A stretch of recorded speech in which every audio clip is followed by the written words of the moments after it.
buah perolehan yang didapat dari orang yang berwirid pada subuh.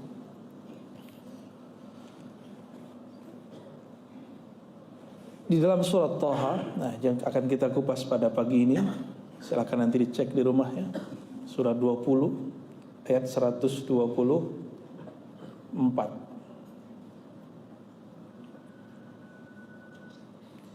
A'udzubillahi minasyaitonir rajim. Wa man a'rada an dzikri.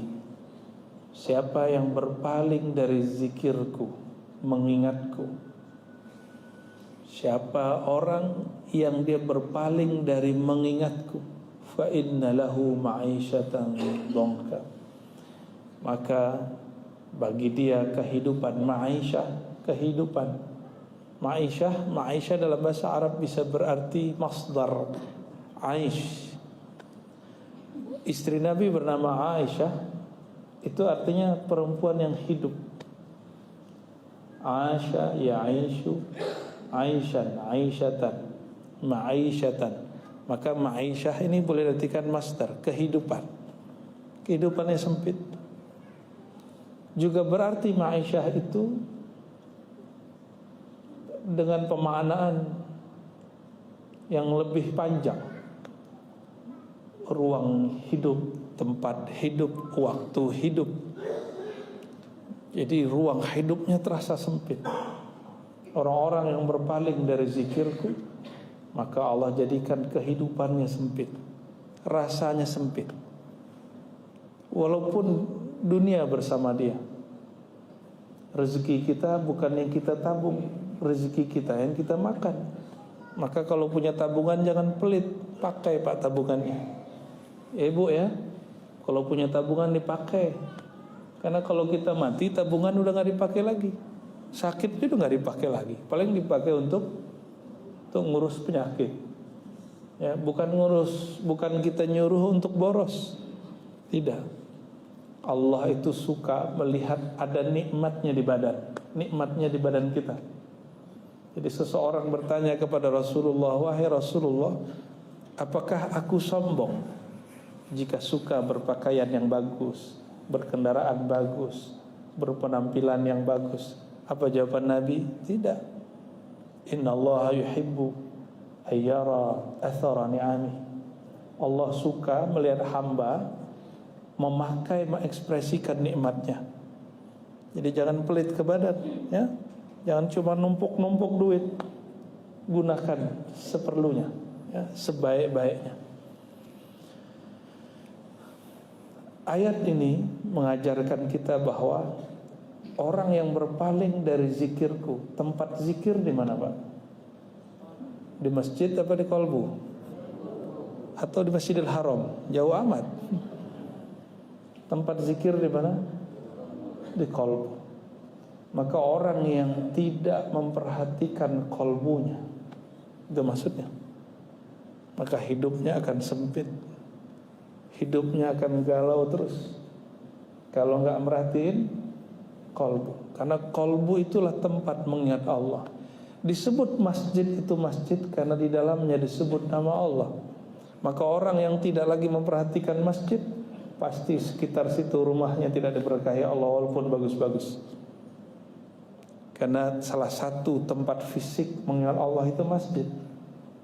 Sedangkan tempat batin mengingat Allah adalah kolbu. Maka tidak salah ulama kita mengatakan qalbul mu'min baitullah. Ini bukan hadis ya. Ini kadang-kadang ahli zikir ini memang nggak semua belajar hadis.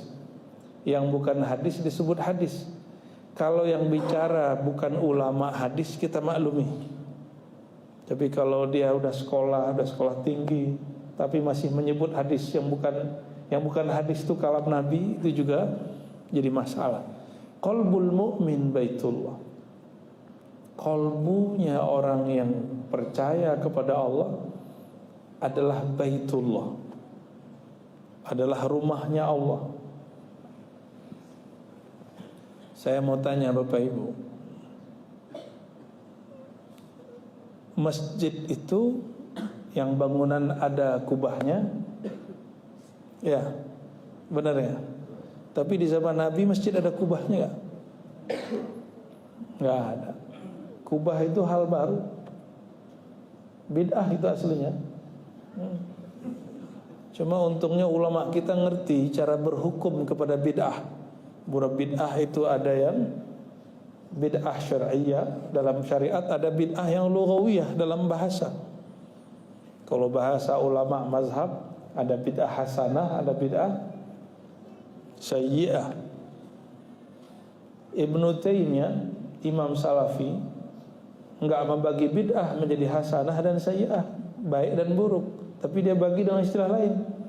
Bid'ah lughawiyah, bid'ah syar'iyyah, sama aja.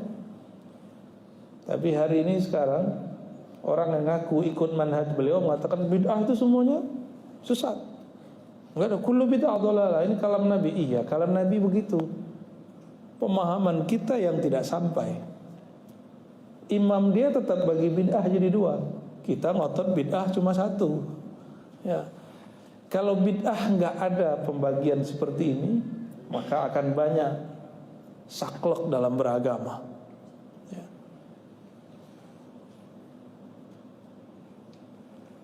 Qalbul mu'min baitullah. Kalbu orang beriman itu tempat menyebut nama Allah. Maka di tubuh ini kesolehan itu bukan pada pakaian, bukan pada jenggot, bukan pada gamis, bukan pada kopiah ataupun rida ini. Kesolehan itu ada kepada sulhul qalb. Maka benarlah dalam hadis Imam Bukhari, idza saluhat saluhal jasadu kullu. Jika dia benar, jika dia saleh. Saleh itu bahasa Arab sesuai. Jika dia sesuai, dia selaras, itu disebut saluha. Maka amal saleh bahasa Arab itu bukan berarti orang banyak sholat. Amal soleh artinya amalnya sesuai lahir dan batin. Lahir dan batin. Ada orang yang dia suka sholat tapi tidak sesuai dengan waktunya. Jam lagi jam kerja dia sholat sunat, itu enggak amal soleh. Lagi mau rapat dia sholat sunat dulu 12 rakaat biar dapat rezeki katanya. Ya, saya mau tanya nih, mana ada dalil yang menyebutkan sholat duha rezeki lancar, ada nggak? Mana dalilnya, dari mana itu? Kan sekarang zaman lagi mana dalilnya, Buya? Buya Junaidi Akbar, ada nggak dalilnya itu?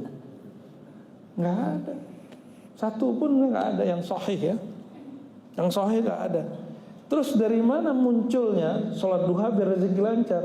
Itu cuma dari doa, dan doa itu bukan dari Nabi, dari ulama. Tuh bid'ah lah gitu ya.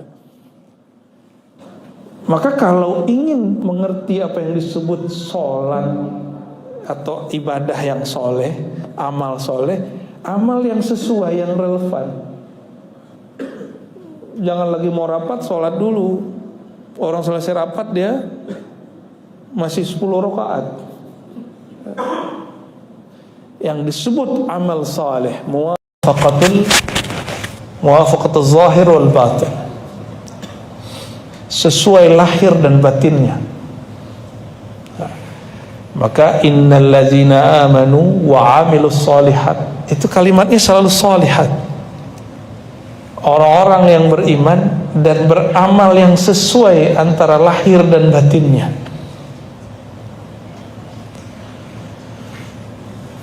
Kenapa orang munafik itu sholat tapi tetap celaka? Karena batinnya dengan zahirnya tidak sesuai. Tubuhnya zikir, tapi kalbunya nggak zikir. Maka celaka, dia sedang menipu Allah dan orang-orang beriman. Dia ingin menipu orang. Tipuan itu sekarang mudah, cukup dengan penampilan. Tapi ingat, orang-orang yang dekat kepada Allah tidak bisa ditipu. Ya, nggak bisa ditipu.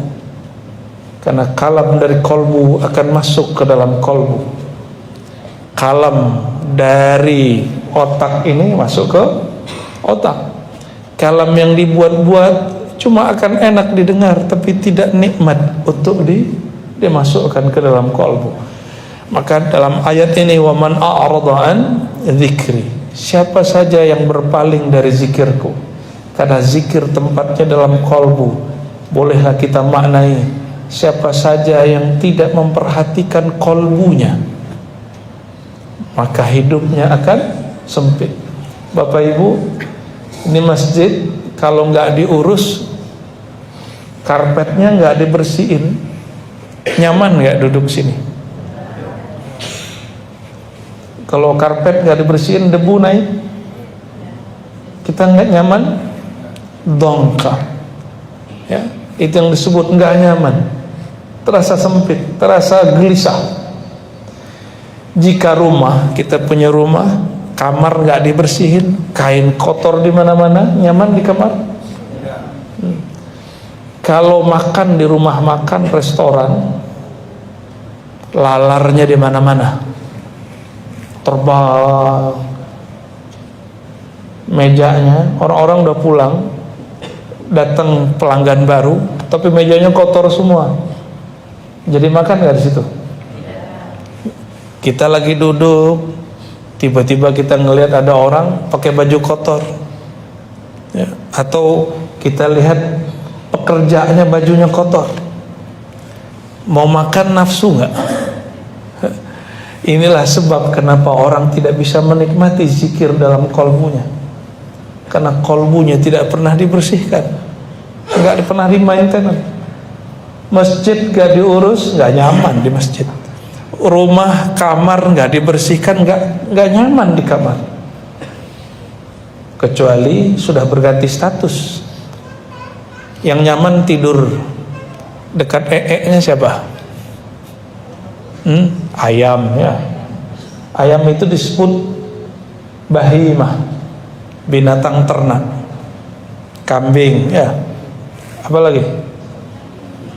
Sapi, domba, itu nyaman tidur sampingnya ada nya. Bahkan dia tidur di atas kotoran dia. Kecuali sudah berubah status, ya, berubah status dia dari manusia menjadi. Nah, kenapa di Quran itu ada penyamaan antara manusia dan hewan ternak? Ulaika kal an'am. Karena dia punya hatinya sudah nggak peka. Nggak usah peka ke orang, peka ke diri sendiri dulu. Nggak usah hitung hati orang, nggak usah melihat nih hatinya baik, nggak usah. Hati kita aja dulu. Jika kolbu ini sudah tidak diperhatikan sebagai tempat zikir, bagaimana kita akan memperhatikan kolbu orang lain? Rumah, kalau catnya sudah kotor, diapain? Dicat ulang. Sama, lantainya kotor, dibersihin. Kotoran kolbu wajib dibersihkan. Kalau tidak, seseorang tidak akan nyaman zikir di situ. Maka cara untuk merawat kolbu, bersihkan dia dahulu, baru isi dengan zikrullah. Cara supaya nyaman di masjid, jangan langsung sholat di masjid, bersihkan dulu masjidnya. Cara supaya nyaman di rumah, jangan langsung kita tahajud di rumah, buat nyaman dulu rumahnya, dibersihkan dulu, dipel dulu. Begitulah kira-kira kita merawat kolbu. Bapak punya mobil, mobilnya bau rokok, nyaman nggak? Nggak nyaman, kecuali udah nyatu sama rokok. Ya, ibu-ibu paling sensitif Pak masalah itu. Ya. Kita kena hargai pasangan, kita nggak mau misalnya ngerokok di mobil. Nah, bisa nggak menghargai kolbu, tidak merusak kolbu? Nikmatnya kolbu ini, dia elastis. Dia kotor bisa dibersihin, kotor bisa dibersihin. Itu nikmatnya kolbu. Kecuali kolbu yang sudah mati. Innal ladzina kafaru sawa'un 'alaihim a anzartahum am lam tunzirhum la yu'minun. Ya. Orang kafir sama aja. Apa sebabnya orang kafir itu kolbunya nggak bisa diapa-apain? Khatamallahu ala qulubihim wa ala sam'ihim wa ala absarihim ghishawah. Allah sudah khatam qalbunya dengan tutupan. Beda dengan orang beriman. Orang beriman Allah khatam qalbunya dengan nur, dengan rahmah. Maka Imam Ibn Athaillah mengatakan, ahli qalbu biasanya qalbunya sensitif, bisa merasakan isi qalbu orang. Ciri-ciri ahli qalbu dirahmati Allah, maka dia ketika ada aib orang terbuka di dalam qalbunya, dia memandangnya dengan mulatafah al-ihsan, dengan kelembutan. Mata lihat aib orang, kita ceritain nggak? Ahli qalbu bisa ngelihat isi qalbu, Pak. Kalau ahli qalbunya tidak dapat rahmat Allah, maka dia akan beberkan isi rahasia qalbu orang lain. Dulu ada seorang imam, setiap kali ngelihat ada orang wudu, dia lihat maksiat yang ngalir di air wudu itu. Mau nggak Pak ilmu begitu? Bisa ngelihat maksiat orang. Mau nggak ilmu begitu? Saya kasih. Ya.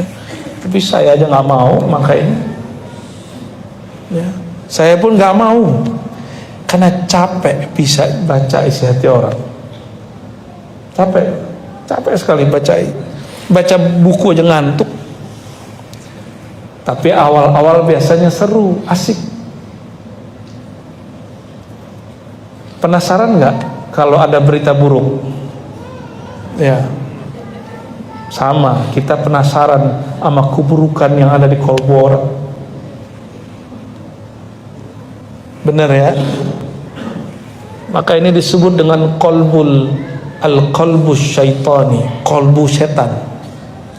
Qalbu setan itu dia senang sama aib orang lain. Qalbu setan itu suka membuka aib orang lain. Itu qalbu setan. Kalau qalbu binatang, dia makan kenyang, udah, dia nggak ada urusan sama orang. Tapi kalau setan nggak cukup ngeliat orang tenang itu dia nggak tenang. Ya, ngeliat orang bahagia itu dia nggak bahagia. Itu qalbu setan. Banyaklah hari ini manusia, tapi qalbunya qalbu setan. Nauzubillah. Ya, kita berlindung kepada Allah Subhanahu Wa Taala. Nah, bagaimana cara untuk menjaganya? Jika kita tidak bisa menikmati makanan atau makan di setempat yang tempatnya kotor, kecuali tempat itu bersih. Nah, ini syarat nih, siapa yang mau buka usaha rumah makan, resto apa namanya, harus bikin bersih. Karena mata ini perlu kemanjaan. Hidung itu nggak bisa makan kalau bau. Jadi kenapa orang-orang munafik mengatakan zikir nggak enak? Kok orang-orang munafik mengatakan zikir sama dia begitu aja rasanya? Ini orang munafik yang ngomong begitu. Orang munafik sering jadi juri. Zikir di masjid itu nggak enak. Orang-orang ini di kolbunya ada masalah yang disalahkan orang. Nah, ciri-ciri munafik yang tidak merawat kolbu. Dia punya aib di kolbunya, tapi aib itu dia salahkan kepada orang. Coba lihat ada orang ngurus negara, ngurus negeri ini, ngurus kantor, ngurus masjid. Mohon maaf nih pengurus masjid. Dia yang nggak beres, yang dia salahkan orang lain. Ini ciri-ciri kolbu kalau sudah berpaling dari zikrullah. Tapi kolbu yang tidak berpaling dari zikrullah, ada kesalahan dia sportif. Ini yang disebut taubah. Maka langkah untuk merawat kolbu supaya cinta kepada Allahnya lezat. Jagalah satu makom namanya makom taubah. Tidak ada makom-makom setelah itu kecuali melewat pintu taubat. Hatta para nabi yang tidak berdosa, mereka pun wajib taubat. Ini para nabi. Nabi taubat, masa kita tidak taubat? Taubatul awam minal ma'asi, taubatnya orang awam dari maksiat zahir. Taubatnya anbiya bukan dari dosa zahir, dari su'il adab, dari adab yang mereka rasa kurang bagus. menurut Bapak Ibu ini, mungkin nggak Nabi Adam terpedaya oleh iblis, Nabi Adam? Kan Nabi nggak mungkin berdosa. Terus kenapa Nabi Adam mau mendekat ke pohon yang Allah sudah larang? Gak mungkin. Seorang Nabi dalam kaidah ilmu Ahlus Sunnah wal Jamaah itu mustahil melakukan maksiat. Maksiat itu durhaka. Walaupun di Quran ada lafaz fa'asa Adamu rabbahu faghawa, fa'asa Adamu rabbahu faghawa, Adam durhaka kepada Tuhannya lalu tersesat. Itu setelah kejadian, dinisbatkan kepada diri Nabi Adam. Dia mengaku salah. Bukan berarti Nabi Adam bermaksiat. Mungkin nggak Nabi bermaksiat, Buya Junaidi? Kalau ada orang meyakini Nabi maksiat, akidahnya bermasalah. Bermasalah itu. Maka mustahil seorang Nabi Adam terpedaya daripada iblis. Nabi Adam itu mendekati pohon yang disebut syajaratul khuld, atau kita nyebut dalam bahasa awam buah khuldi, walaupun istilah ini tidak sahih, cuma ulama kita sudah terlanjur mengistilahkannya ya. Pohon larangan yang disebut, yang ngasih nama iblis. Kata iblis, ini namanya syajaratul khuld. Kalau engkau makan, hai Adam, engkau bisa jadi malaikat tinggi atau jadi orang hebat. Maka dilarang. Nabi Adam gak terpedaya. Tapi ketika iblis menyebut nama Allah, demi Tuhanmu wahai Adam, fawarabbika, demi Tuhanmu wahai Adam, faqasamahuma, si iblis bersumpah dengan nama Allah. Maka Nabi Adam menghargai iblis masih nyebut nama Allah. Dia ambillah itu, dia makan. Kenapa? Karena iblis bersumpah. Di situ kita tahu bahwa Nabi Adam memahami larangan di surga bukan larangan haram, cuma larangan adab. Pilih nih, Allah mengatakan kamu berdua jangan deket-deket ke pohon ini. Allah nggak melarang untuk mengkonsumsinya. Jangan deket-deket. Bisa pemahamannya, jangankan memakannya, mendekat aja nggak boleh. Bisa begitu ya. Tapi Sayyidina Adam, Sayyidatuna Hawa mendengar iblis, faqasamahuma, iblis bersumpah. Maka iblis itu tahu kelemahan para nabi, bersumpah aja. Abdullah bin Umar, Abdullah bin Abbas, Jabir, Abdullah bin Zubair, Abu Bakar, Umar, dan sahabat-sahabat semua, jika ada orang bersumpah nyebut nama Allah, minta sesuatu, mereka gak berani nolak. Karena saya bukan sahabat, saya berani nolak, Pak. Ya. Ada orang sumpah mau minta sesuatu, karena kita bukan sahabat Nabi, ya kita berani nolak. Tapi seorang Nabi Adam, untuk menjaga kolbunya dan cintanya kepada zat yang punya nama, hatta iblis yang sumpah dihargai. Makanya Nabi Adam itu kelirunya bukan keliru, salahnya bukan salah. Beliau sedang jaga Adam, tapi oleh sebagian orang dianggap itu kesalahan. Hatta seorang Nabi Musa, ruhaninya bertemu dengan ruhani Nabi Adam. Ini tanda. Ini hadis Bukhari, Pak. Ada yang berani ingkar hadis Sahih Bukhari? Sahih Bukhari lah ya. Ini Ahlus Sunnah kan nih? Ahlus Sunnah ya. Nabi Adam sudah wafat beribu-ribu tahun. Nabi Musa ketemu. Ini bukti bahwa orang hidup bisa interaksi sama orang mati. Ini dalilnya. Kalau nggak, buang nih hadis. Apa kata Nabi Adam, Nabi Musa? Ini sering saya kisahkan ya. Wahai Adam, engkaukah ini orangnya yang karena engkaulah kami akhirnya terusir tinggal di bumi? Apa jawaban Nabi Adam? Oh, ini ya cucuku yang katanya pinter, bisa bekalam sama Allah, tapi nggak ngerti bahwa sang Adam ini dia hanya mengikuti takdir yang Allah sudah tentukan sebelum Adam dan sebelum Musa dicipta. Siapa yang kalah? Nabi Musa kalah. Berarti Nabi Adam sudah tahu ini takdir dia, cuma dibuatlah skenario. Ada sinetronnya di surga itu, ya. Jadi hidup ini betul-betul sinetron, Pak. Innamal hayatud dunya la'ibun wal, dari sononya udah begitu. Di surga aja ada begitu, apalagi di dunia. Maka jangan heran ada yang kerja, dia capek-capek kerja tapi yang dapat hasil bukan dia. Tapi tenang, rezeki tidak pernah tertukar, ya. Kalau ada jodoh tertukar itu sinetron itu, Pak, ya. Allah nggak pernah salah kirim rezeki. Yang ada kita salah faham mengenai jalan rezeki, ya.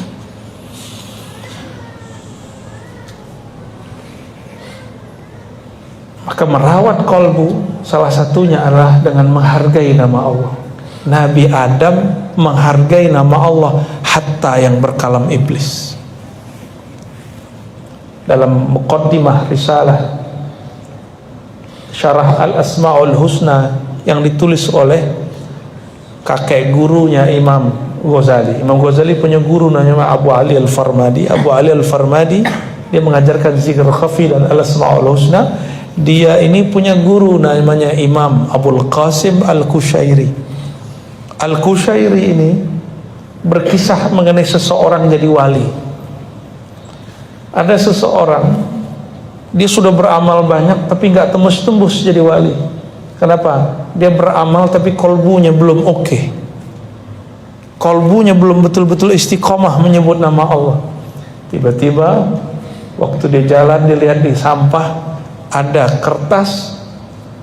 kertasnya bertulis nama Allah, tapi kok kertasnya dibuang di tong sampah. Maka dia ambil, dia bersihin sedikit, dia makan. Apa kata dia? Ini nama Allah nggak pantas taruh di sana. Saya harus hancurkan di mulut saya sendiri. Dia selamatkan kertas itu. Malam-malam dia tertidur. Fara'a rabbahu fi manami.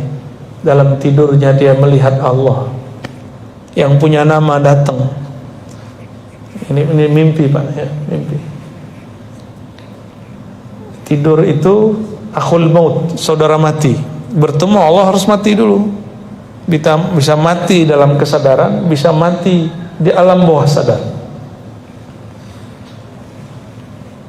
Apa kata Allah dalam mimpinya? Wahai hambaku, karena engkau menghormati namaku. Dengan cara apa tadi dia hormati? Dia bersihin, dia makan. Maka aku angkat engkau jadi kekasihku. Tuh, gampang-gampang susah jadi wali Allah. Jadi kekasih Allah. Itu karena dia menghargai nama Allah, itu pantasnya di dalam kolbu. Ciri-ciri orang yang sudah tidak hormat kepada nama Allah, dia sembarangan orang nama Allah. Sembarangan aja orang nama Allah, ya. Maka sahabat-sahabat semua, jamaah subuh yang diberkahi Allah, cara untuk menjaga cinta Allah dalam kolbu, rawatlah kolbu dengan taubat, bersihkan dulu, dan membersihkannya mesti detail. Taubat itu kalau nggak detail nggak diterima. Sebutkan apa salahnya kepada Allah, akui salahnya, karena semua kita ini ada dosanya, benar nggak? Ya, tanya ke imam kita, pasti beliau nggak merasa suci. Imam merasa suci mimpin sholat, langsung iblis dalam hatinya. Kita jadi makmum merasa lebih tinggi daripada di samping, itu yang sholat bukan manusia. Fawailul lil musallin, celaka bagi orang yang merasa dirinya orang taat. Nah, rawat kolbu dengan taubat yang detail. Sebutkan, Pak, maksiatnya apa kepada Allah, bukan ke guru, bukan ke ustadz, bukan ke teman. Maka jangan pernah curhatkan maksiat. Jangan pernah curhat maksiat. Semua kita punya maksiat. Semua kita punya masalah, semua kita punya masa lalu. Ciri-ciri dosa belum dihapus, kita masih ingat-ingat, kita sebut-sebut. Ciri-ciri taubat belum diterima, ingat gelisah. Itu belum diterima taubatnya itu. Terus gimana? Jangan cerita maksiatnya kepada orang, ceritanya kepada Allah. Akui di hadapan Allah Subhanahu wa ta'ala, lalu katakan, ya Rabb, aku dulu maksiat begini, terimalah taubatku. Ini yang disebut at-taubah. Kalau sudah begitu, baru minta ampun, ya Allah, ampuni dosaku, dibersihkan oleh Allah, baru isi dengan namanya. Disitulah qalbu akan terjaga cintanya kepada Allah Subhanahu wa ta'ala. Yang punya nama akan memandang qalbu. Sekali saja Allah memandang qalbu dengan rahmat, maka selama-lamanya Allah menyayangi qalbu itu. Sekali saja Allah memandang qalbu kita, selama-lamanya Allah memandang qalbu kita. Maka Ibnu Athaillah mengatakan, kenapa pengalaman rohani itu tidak abadi? Kok khusyuk itu enggak datang setiap saat? Karena yang abadi cuma Allah, khusyuk bukan Allah. Kenapa getaran kolbu itu enggak selalu? Karena getaran itu makhluk. Yang penting nama Allahnya ada di dalam kolbu. Jadi jangan cari khusyuk, jangan cari getar kolbu, jangan cari nikmat zikir.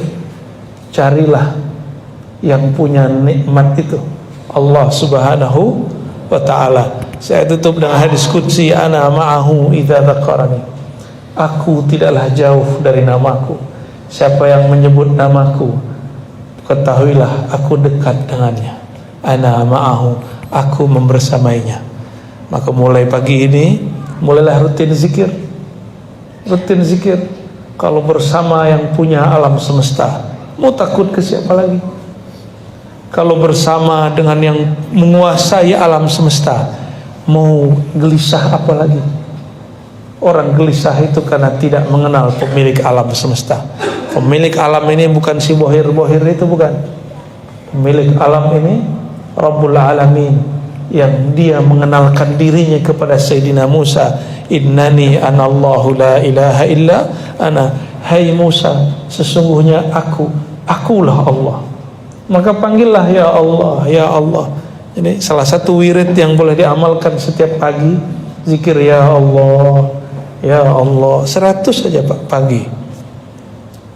Kalau bagusnya 200 ba'da sholat. Ya Allah, ya Allah. Mau ngamalin nggak?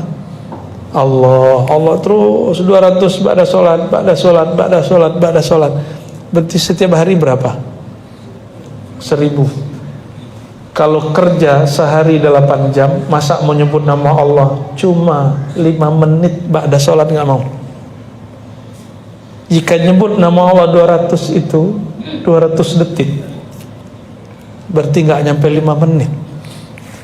Betapa anehnya orang hari ini, untuk buka Facebook nggak merasa sibuk, untuk buka YouTube nggak merasa sulit, tapi untuk buka YouTube kolbunya kok sulit, untuk buka face kolbunya kok sulit.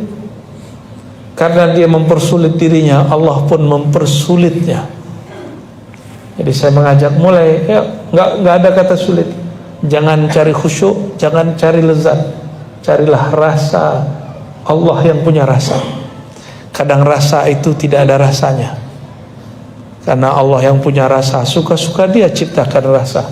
Ya, kita tidak menyembah rasa, kita menyembah Allah yang menciptakan rasa. Jamaah subuh yang muka Allah, barangkali itu yang dapat saya sampaikan. Ya, tadabbur terhadap surat Thaha, surat 20 ayat 124 ya. Nah, kita tutup ayatnya. Orang-orang yang berpaling dari zikirku, maka kami jadikan bagi dia ma'isyatan dhanka, kehidupan yang sempit. Wa nahsyuruhu yaumal qiyamati a'ma. Di akhirat nanti dia buta. Sekarang bisa lihat, tapi di akhirat buta. Enggak mau buta ya? Ya.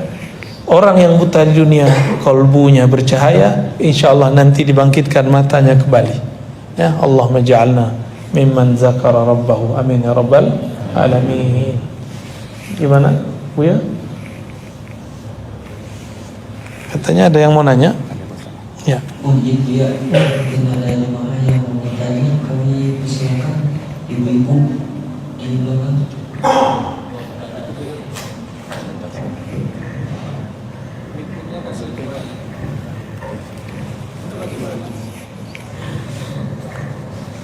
Assalamualaikum warahmatullahi wabarakatuh. Waalaikumsalam warahmatullahi wabarakatuh. Bu ya, saya mau bertanya, gimana supaya kita kalau zikir Allah itu meresapi dari itu Allah. Kadang-kadang awalnya kepengen Allah, terus lama-lama blank, terus tidak menimbulkan rasa ada sini gitu. Ya, baik. Bagaimana cara supaya kalau zikir Allah itu selalu nikmat gitu ya? Saya mau tanya Bapak Ibu, kalau kerja selalu enak gak? Selalu enak gak? Atau ada capek-capeknya? Ya, menyebut nama Allah berulang-ulang, bahasa Arabnya riyadhah. Riyadhah itu latihan. Latihan pasti ada blanknya. Kenapa Allah kemudian kasih nikmat di awal, kemudian dihilangkan beberapa hari baru nikmat lagi, supaya kita tidak menyembah nikmat zikir. Yang kita sembah pemberi nikmat zikir ya. Seandainya setiap zikir itu nikmat, orang tentu akan zikir terus. Tapi nikmat itu yang disembah. Nikmat itu yang disembah. Mau nggak kita punya duit, orang hanya hormat sama kita saat duit kita kasih sama dia. Kalau kita nggak kasih dia duit, dia nggak hormat sama kita.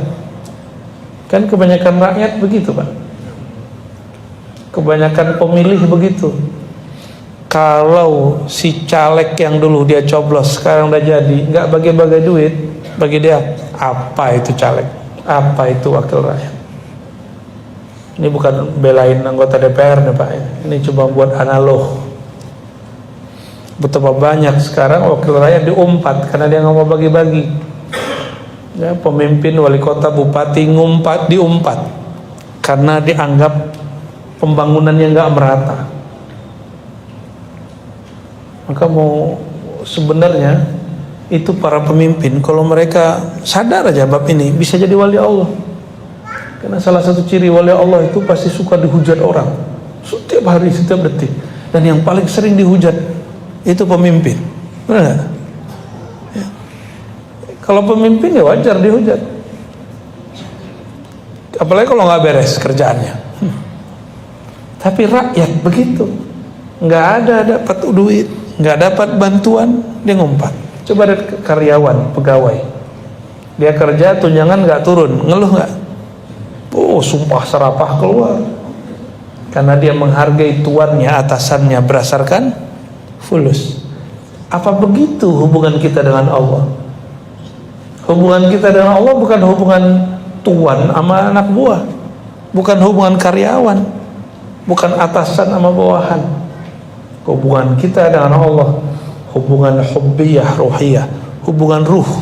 Ruh ini sudah ada sebelum tubuh. Sudah tua hubungan ruh dengan Allah Subhanahu wa ta'ala.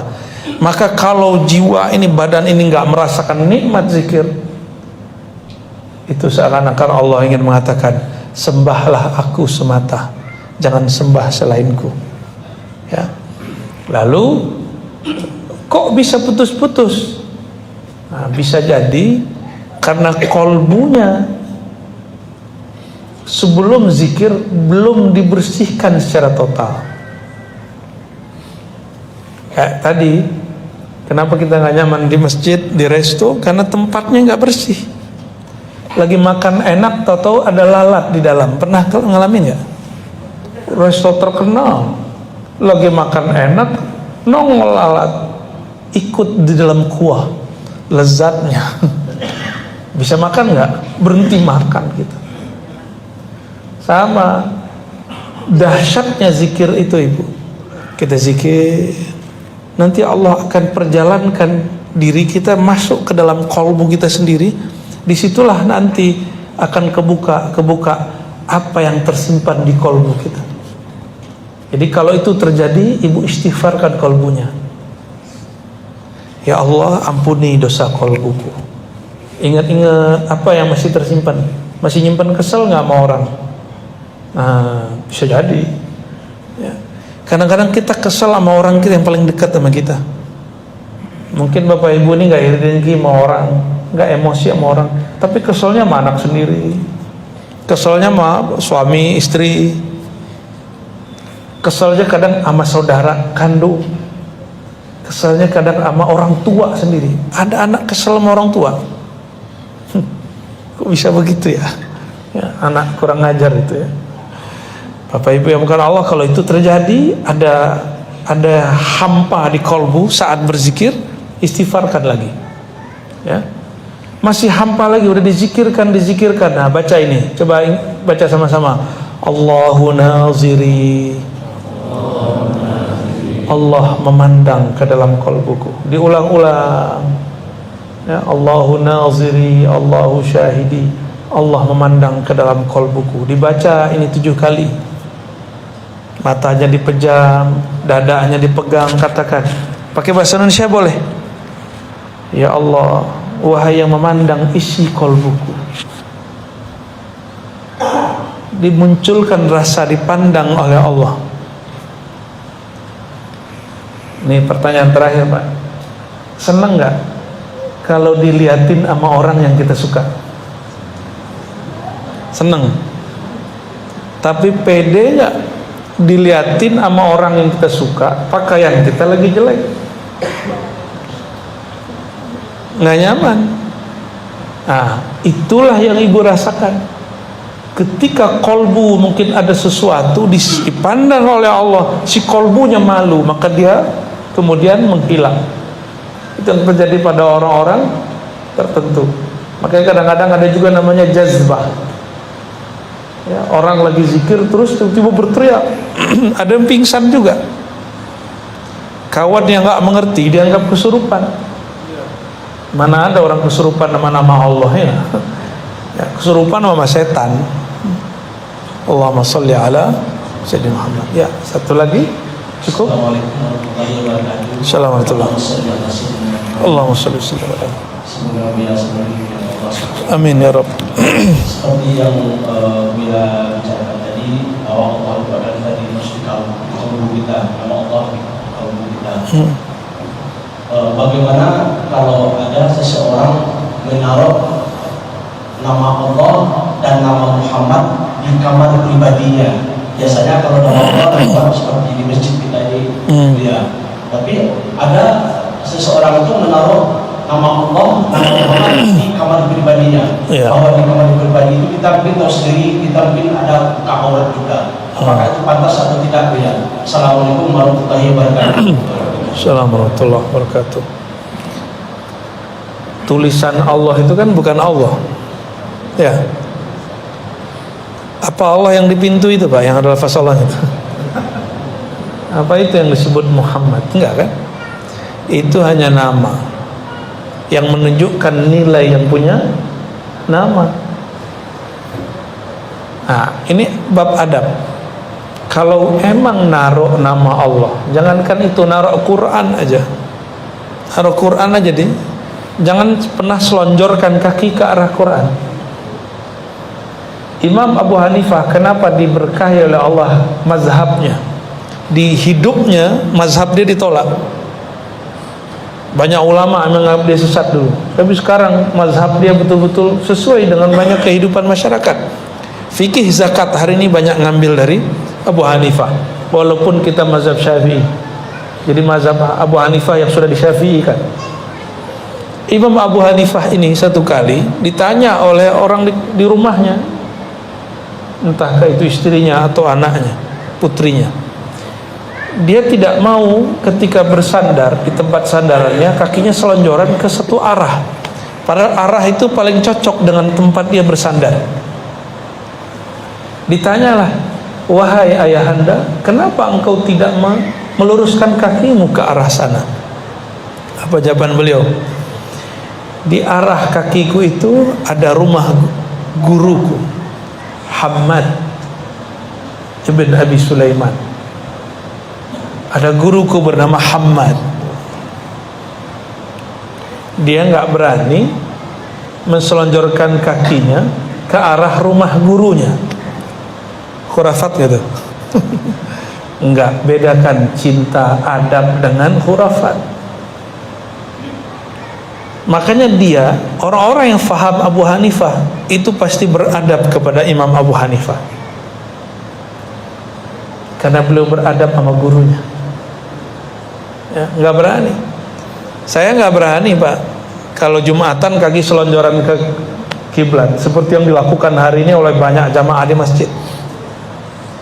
Saya kesemutan, Pak. Ya kesemutan, ente arahin ke yang lain. Ya, kan boleh duduk begini. Ya, coba tunjukin cara duduk. Nah, boleh duduk begitu. Kalau Jumatan itu bukan soal adab. Boleh duduk begitu. Tiba. Ya. Yang makruh itu selonjoran. Apalagi kalau lagi ngaji, Pak. Lagi ngaji kakinya angkat satu. Waduh, ya Allah. Itu sengaja tuh. Dan itu berkali-kali kita lihat ada orang begitu. Cuma adab saya nggak boleh negur. Cukup Allah yang negur dia nanti. Salah satu teguran Allah pada dia, ilmu nggak masuk ke kolbu. Allah menegur paling gawat. Orang menikmati, dia nggak menikmati. Gimana mau menikmati? Ilmu itu seperti air. Air itu hanya mengalir kepada yang rendah. Orang tidak akan pernah menikmati ilmu kalau kolbunya tidak merendah. Saya dulu suka khutbah. Sesekali gak khutbah, dengerin khotib. Salah mulu dari awal sampai akhir, padahal ada benernya. Lama-lama saya jarang khutbah, mencoba belajar menikmati kalam orang lain. Karena kebiasaan ceramahin orang, kapan lagi diceramahin orang? Kalau lagi khutbah, boleh protes gak? Lagi khutbah, males sama khotibnya, pergi bisa gak? Gak bisa, Pak. Kita dipaksa untuk begitu. Nafsiyah kita, ego kita harus duduk di situ. Lama-lama nikmat. Kalau khotibnya salah, kita doain, ya Allah, bimbing si khotib. Mungkin dia lupa sama ayatnya. Bukan cari-cari kesalahan orang. Kalau dulu sedang mau tuh, rasain lo ya. Enggak siuman tangan dulu sama gua ya. Harusnya sebelum naik sapa dulu lah ya. Perasaan merasa ingin dihargai orang.